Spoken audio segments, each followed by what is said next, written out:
Kata Ali Zainal Abidin, cucu Nabi sallallahu alaihi wasallam, Rabbi la takilni ila ghairi ila nafsi fa'ajaztu anha wa la takilni ila ghairik fadayya'uni. Wahai Tuhanku, jangan engkau serahkan aku ini kepada diriku, aku tidak mampu untuk menguruskannya. Dan jangan engkau serahkan diriku ini kepada orang lain.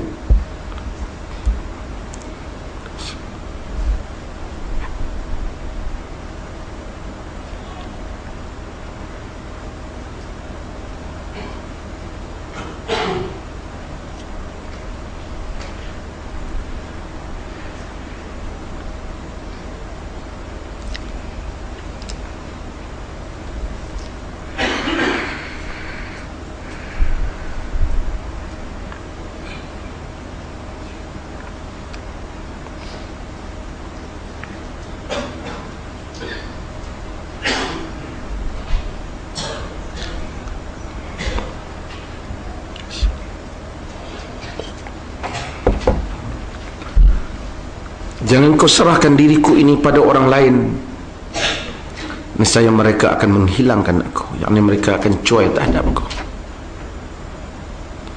Hadirin mukminin sekalian, apalah ada pada pusingan hidup ini, melainkan seseorang mengharapkan rahmat Allah Subhanahu wa taala. Saya nak sebut beberapa pengalaman saya yang singkat. Kadang-kadang bila kita cari redha Allah ni, walaupun orang tak suka, kita dapat sesuatu yang orang lain tidak dapat tahu. Saya satu hari ada satu jemputan dalam sebulan ya, ada satu majlis, ada orang besar datang, kali saya kena hadir. Saya hadir tu, kursi saya tak depan juga. Majlis jamuan, makan malam. Saya pun petang tak makan, so kebetulan tak ada siapa rumah, tak ada makan. Majlis tu lewat dia, tapi dalam majlis tu ada satu program yang saya tak suka. Saya memang, lagipun saya duduk depan, saya memang tak suka. Saya malah nak buat benda. Ada ramai lagi lah tokoh-tokoh agama yang duduk. Saya keluar tinggalkan majlis, kerana saya ada jawatan. Jadi adalah yang susah ni ikut, kata saya tak nak, saya keluar. Dan saya duduk di luar dan tak makan lah malam tu. Dia orang nak makan. Saya tak makan petang, lapar rasa. Dia rasa ish, lapar aku. Tapi saya tengok orang turun dah. Tapi saya rasa Masya Allah, walaupun lapar, tapi kita rasa nikmatnya apabila kita dapat mempertahankan pendirian kita. Ada kebetulan jumpa seorang sahabat, dia bagi hotel tu, kenderaan tak ada masa tu. Dia orang bagi saya duduk hotel tu, saya kenderaan tak ada. Cara kebetulan dia belanja saya makan, lewat saya nak keluar tak boleh. Tapi saya rasa, dia cerita tak makan tadi, kata keluar majlis tak setuju. Yang lain dia kata, dia kata jangan nak keluar nanti lapar, start kata kita. Tak apa kata, you duduk lah. Tapi saya nak ceritanya bahawasanya tawakal kepada Allah Azza wa Jal. Kita jangan jadi fakir dengan diri kita sendiri kepada orang lain. Biar kita fakir kepada Allah Azza wa Jal. Ya ayuhan nas antumul fuqara'u ila Allah. Wahai manusia, kamu ini fakir kepada Allah Azza wa Jal. Kita ni selalu dididik jadi miskin diri. Ini kita jangan buat, tuan-tuan, supaya kita akhirnya macam tuan-tuan orang agama yang tak agama, jangan jadi miskin diri. Walaupun kadang-kadang susah lah kita nak buat. Saya pun tahu benda ni susah. Saya bila sampai di Perlis, salah satunya saya ditawarkan rumah free, diberi oleh orang utama Perlis lah. Saya pergi tengok rumah tu elok. Saya pergi tengok, tapi saya bila dah nak buat keputusan nak duduk, saya fikir pertama, apa jadi pada saya bila saya tompang orang, kemudian saya pula nak beri pandangan pada dia. Nak beri pandangan, mungkin nak memberikan pandangan yang berbeza. Dan apa kata masyarakat awam, orang tengok seorang mufti tompang di rumah satu orang, orang tertakkanlah dia nak memberikan pandangan yang berbeza. Okay, saya kata tak apa, walaupun ni saya sewa dan saya ambil rumah saya sendiri dengan kadar yang ada, tapi itu lebih baik daripada jiwa kita miskin.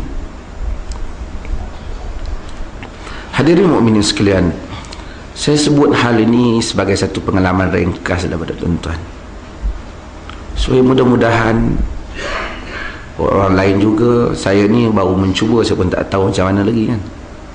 Tuan-tuan juga, marilah setiap hari kita doa agar Allah Subhanahu wa ta'ala memberikan rahmat rahimnya, ketenangan kepada kita untuk kita berpegang dengan agamanya. Perkara yang paling berat dalam agama inilah fastaqim kama umirt, hendaklah kamu beristiqamah seperti mana kamu diperintahkan. Nak meneruskan istiqamah itulah, tak tahulah ke mana kita pada awal perjalanan ni. Kita kadang-kadang bila duduk tempat ni, kita duduk bergaul dengan orang besar-besar dalam agama, tapi sebahagian manusia ini walaupun namanya besar dalam agama, tetapi hati nuraninya tidak hati nurani umat.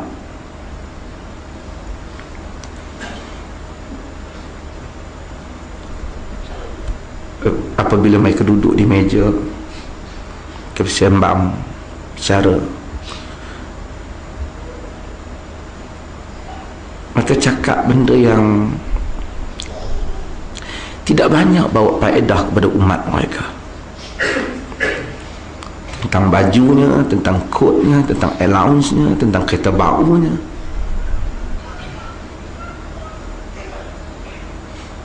Dan sepanjang kita berada, itulah tajuk-tajuk yang menjadi tentang melancongnya, tentang perjalanannya. Sedangkan Allah telah memberikan amanah kepada mereka untuk melangsaikan urusan-urusan yang banyak ini. Ketika manalah kita nak cakap dengan dia, marilah kita fikir masalah orang Islam. Mungkinlah masa tu, kalau nak cakap pun lah majlis rasmi je lah, kita itu pun teks tu disediakan sebagainya. Kita hendaklah bersungguh-sungguh untuk menyelesaikan masalah umat Islam. Kita tak ada lah, balik di rumah masing-masing tak bunyi lah orangnya. Kalau jumpa kat jalan, I have no time lah untuk itu, saya banyak kerja. Hadirin mukminin sekalian, saya sebenarnya saya minta maaf saya tak bawa kitab, dan saya pun memang ingat macam nak batal tadi. Sebab semalam penuh satu hari. Ini pagi tadi ada, sekejap lagi nak kena balik Penang, pagi besok ada program, dan malam besok juga ada program. Kena turun di Penang, nak pergi Pulau Perlis ya. Lagi perjalanan, mandu lagi. Tapi tak apalah, mudah-mudahan tuan-tuan doa Allah Ta'ala beri kekuatan pada kita. Saya nak buka sesi ni pada soal jawab, insyaAllah. Tuan-tuan ada soalan?